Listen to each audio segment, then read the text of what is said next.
Bonjour, c'est Dominique. Alors, je monte ma cascade terminée. C'est trop beau, je suis contente.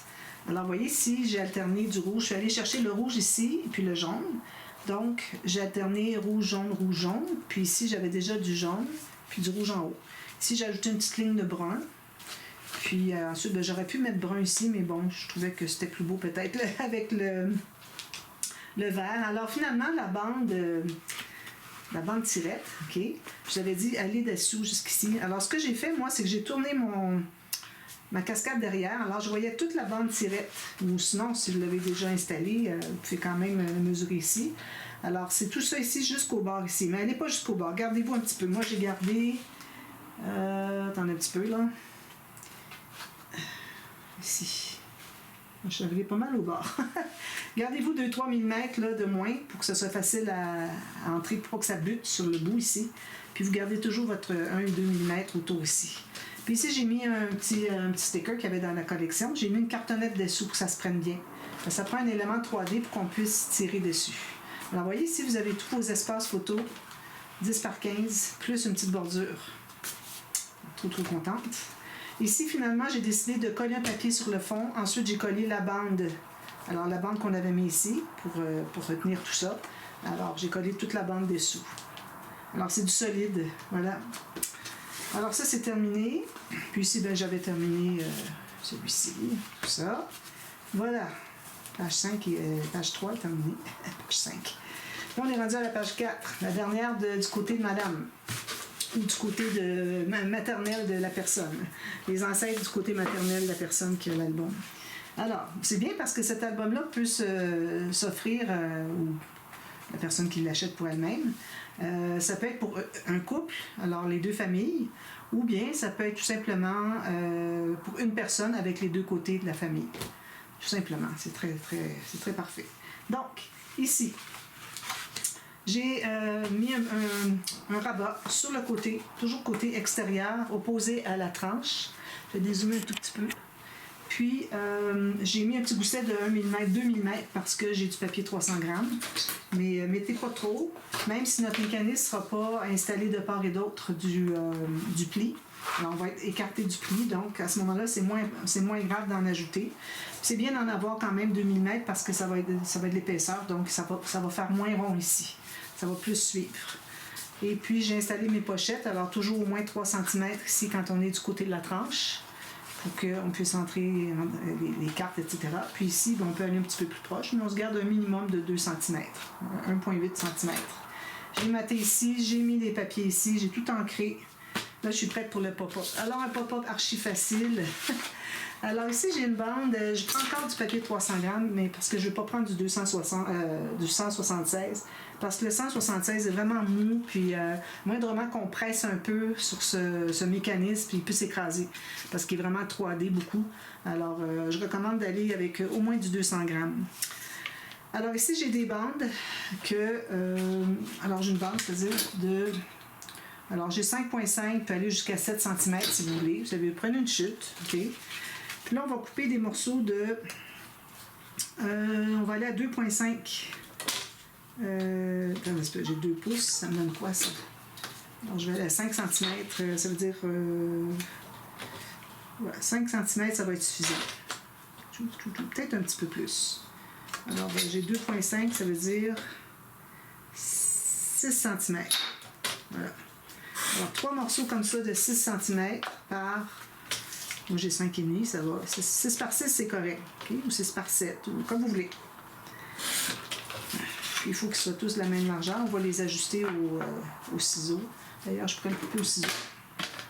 Plus simple. Si j'en ai une qui est un petit peu trop haute, je vais l'ajuster. Alors, voilà, on a les 3 morceaux. Alors, ces petits morceaux-là, on prend une petite planche à rainure, ou votre gants, c'est un peu petite. Alors là, on va trouver le centre de chacune. Alors moi, ici, je suis à 2 pouces et demi, donc ça va être 1 pouce et quart. Donc, la moitié. Alors, si vous avez 6 cm, vous allez faire une ligne à 3, d'accord? Alors, faites ça les trois morceaux. Alors, vous avez le plus long en haut, d'accord? Le plus étroit est sur le côté. Voilà. Puis en plus, on doit faire une ligne de pliure à 1 cm de chaque côté. Alors moi, je les tourne comme ça, pourvu qu'on ait la même chose entre les deux. Alors moi, j'ai 23 à peu près, 22,5, ouais, 22,5, ça va. Alors, 1 cm chaque côté.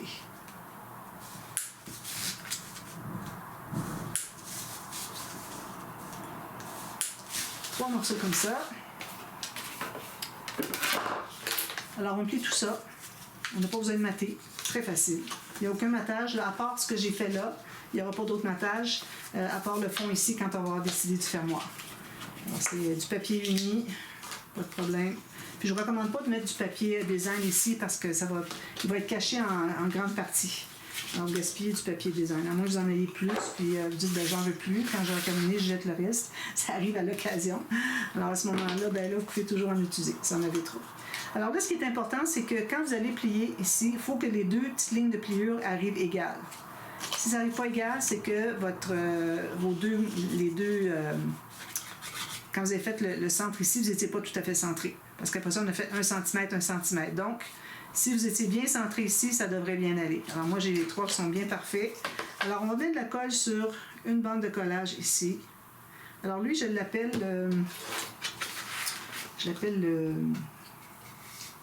le cahier surélevé, excusez. Alors là, on va tenter d'aller à peu près centré, mais prenez pas la peine de mesurer. Mettez-vous à peu près centré. Puis, on va se mettre à peu près à 3 mm du pli du gousset. 3 mm ici, comme ça. OK. À peu près centré sur comme ça. Comme je vous dis, c'est pas nécessaire de mesurer. Puis, mettez-vous environ à 3 mm. Ça, idéalement, vous voudrez être bien parallèle avec le pli du rabat ici. Voilà. Alors, que ce soit bien collé, bien droit, bien parallèle. Puis, on met la colle sur l'autre petite bande de collage. Comme ça. On plie. Où est-ce que c'est qu'il y a le pli du centre? Comme ça. Puis, on va fermer ici. Puis, on le place comme ça. Alors, quand vous fermez, assurez-vous avant de laisser aller, parce que là, moi, je tenais ici fermé. Alors, avant de laisser aller, assurez-vous que votre autre main a bien immobilisé où est-ce que ça devait être collé. Sinon, vous allez avoir des traînées de colle, puis ça va paraître sur votre papier. Alors, moi, avec du papier 300 grammes, c'est un petit peu plus long à coller. Il faut que j'aille l'aider un petit peu. Alors, ça me donne une petite montagne comme ça. Tout mignonne. Voilà. Ensuite, on prend un autre morceau. On met encore la colle sur la bande de collage. Alors là, cette bande-là, on va la plier. Puis, on va la faire... Le pli ici va arriver tout juste sur le pli du premier morceau.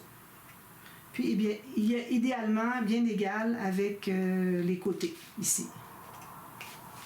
Alors, bien droit. Ça. On presse quelques secondes. Ça s'assure qu'on n'est pas déplacé. Alors, prenez le temps de bien le laisser coller avant de passer à autre chose. C'est certain que ça va être correct comme position. Ensuite, là, vous allez mettre de la colle sur l'autre petite bande de collage. Vous allez encore là plier sur le grand pli du centre. Puis vous tenez comme ceci encore une fois. Alors je tiens bien en position jusqu'à ce que ma main droite est bien immobilisée avant que ma main gauche sorte d'entre les pages. Je vais l'aider ici, je vais le tenir, puis je vais aller presser ici. Je peux aussi presser encore ici. Il faut s'assurer que tout est bien parallèle. Parfois, ça peut avoir dévié un petit peu, alors replacer pour que ce soit bien toutes des lignes parallèles. On ne veut pas avoir quelque chose qui est un petit peu en biais. Bien important. On fait encore la même chose, mais de l'autre côté. Alors, jusqu'ici. Alors, je vais mettre le pli. Alors, vous voyez, j'ai mis la colle sur la bande de collage. J'ai enlevé un peu de colle sur mes doigts. Un beau linge humide ici, je vais en profiter. Puis, on met encore la même chose sur le dessus. Alors, ici, quand vous allez passer votre doigt, il faut que ça soit bien lisse. Il ne faut pas que ça dépasse.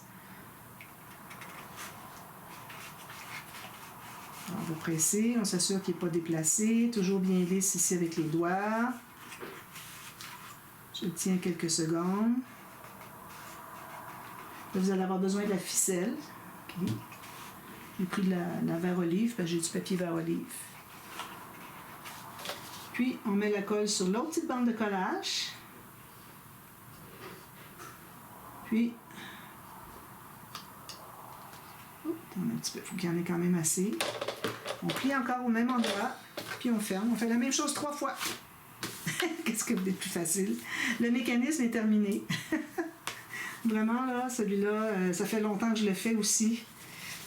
Quand je pense que je voulais pas faire de pop-up, mon je disais c'était trop compliqué. C'est sûr qu'il y en a des pop-up compliqués. Peut-être que ça ne vous tente pas de les faire, mais il y en a des tellement faciles. Alors là, je vais aller l'aider ici en pressant sur la crête. Puis je m'assure qu'il soit bien égal. Alors en principe, il devrait être égal. Quand c'est à plat ici, c'est comme ça qu'il faut que ça soit. Si vous voyez, vous dites, ah, lui est un petit peu plus loin, bien, il y a peut-être quelque chose qui fait qu'il est un petit peu plus loin, mais on ne va pas le déplacer pour autant. On ne peut pas déplacer. C'est l'endroit naturel où est-ce que c'est que le mécanisme doit coller. Donc, on ne modifie rien. Donc, ça donne ceci. Là, je vais en profiter pour faire mes flèches aussi. Crayon, flèche sur mon rabat. Puis, j'aime bien en faire une ici aussi. Parce que là, c'est la même chose des deux côtés. Alors, voilà. C'est ce que ça fait pour tout de suite. Ensuite, on prend une feuille. Alors, moi, je vais prendre une feuille 300 grammes. Puis une autre 176, je pense. Parce que 2 fois 300 grammes, c'est un petit peu épais. Alors là, ici, on a 2 feuilles. Si vous avez du 200, 225, vous pouvez prendre 2 fois la même chose, d'accord? Alors là, on voudrait être un peu plus étroit. Alors ici, je me garde 3 mm. Alors j'ai 3 mm plus haut que le bord de la page. Puis ici, je me fais une marque à 3 mm plus bas que le bord de la page. Donc ça va me donner 6 mm de moins que la page. Alors, je vais m'assurer d'être bien droite. Pour moi, d'être droite, c'est mon travail. Alors, bien droit. Comme ça, je m'assure que ça suit bien la ligne ici. Ça me semble bien. Sinon, il faut toujours les faire un à la fois. Je ne sais pas pourquoi il y a quelque chose qui fait que ça ne suit pas la ligne.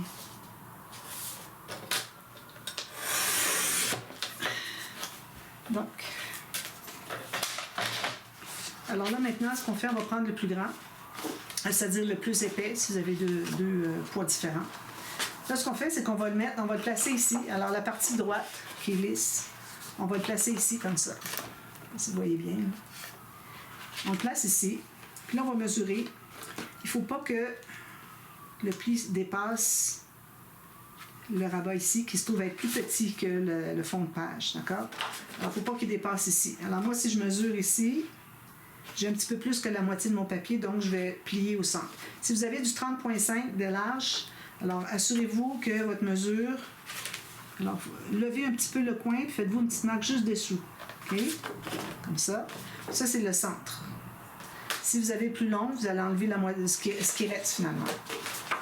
Vous allez faire un pli sur ça, pour savoir combien il faut enlever s'il en reste. Alors, vous faites le premier pli ici. Alors, moi, je vais faire... au centre, je sais que c'est ici mon centre. Comme ça. Alors, si j'ai fait ma ligne de pliure ici, j'aurais plié. S'il vous reste du papier ici, il faut le couper égal, qui arrive égal avec ça ici. D'accord? Puis, ensuite, plioir. J'ai perdu mon plioir. Ici. Alors, je vais plier ça ici. Comme ça. Je vais arrondir les coins. Alors, on peut prendre l'arrondisseur que vous voulez. Ouch, excusez, c'est mon poignet, ça. Avant, c'était mon poignet gauche, puis là, c'est mon poignet droit. Je vous dis, on s'en sort jamais. Hein? Donc, ça, c'est mon premier morceau. Ici, je vais créer un petit gousset, mais de toute façon, il va en avoir un qui va se faire tout seul parce qu'on ajoute quelque chose au centre. On va les coudre ensemble. Donc, ici, j'ai la même chose, mais je vais en enlever un petit peu parce que je voudrais que le carnet à l'intérieur soit un tout petit peu plus petit. Donc, je vais enlever à peu près 5 mm. Ça. Là, je vais arrondir avec un autre coin. J'aime bien faire des arrondis séparés, différents.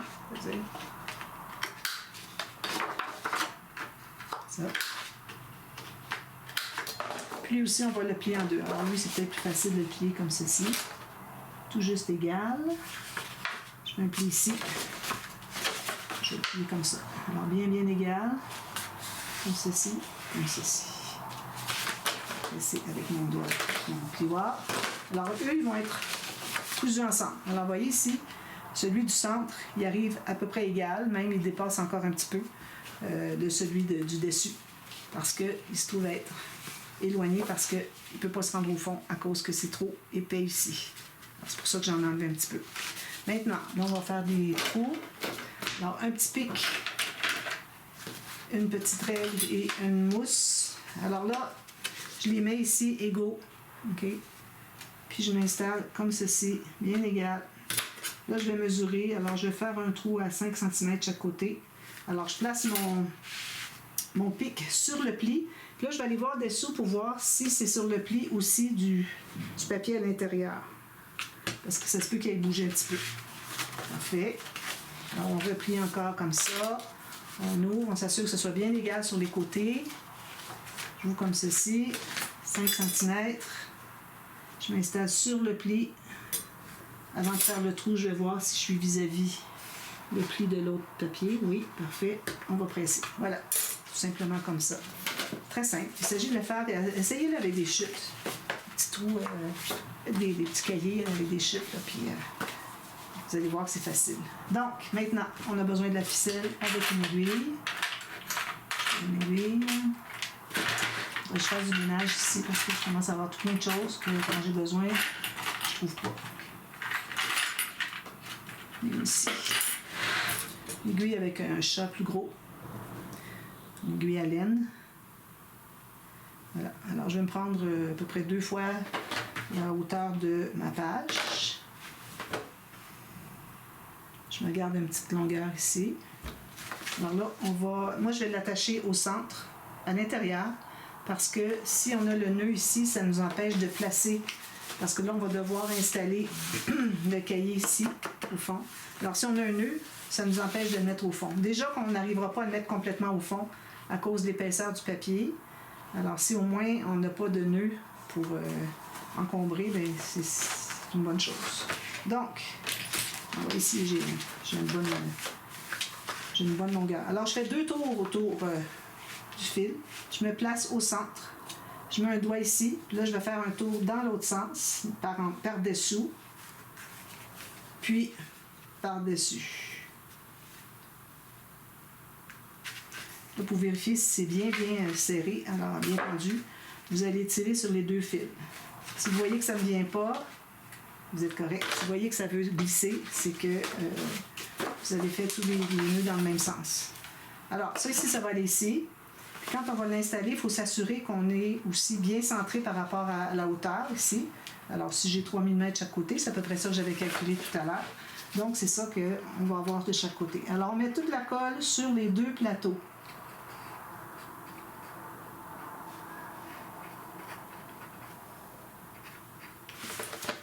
Alors, moi, je vais passer mon doigt. Je ne voudrais pas que ça déborde. Je suis.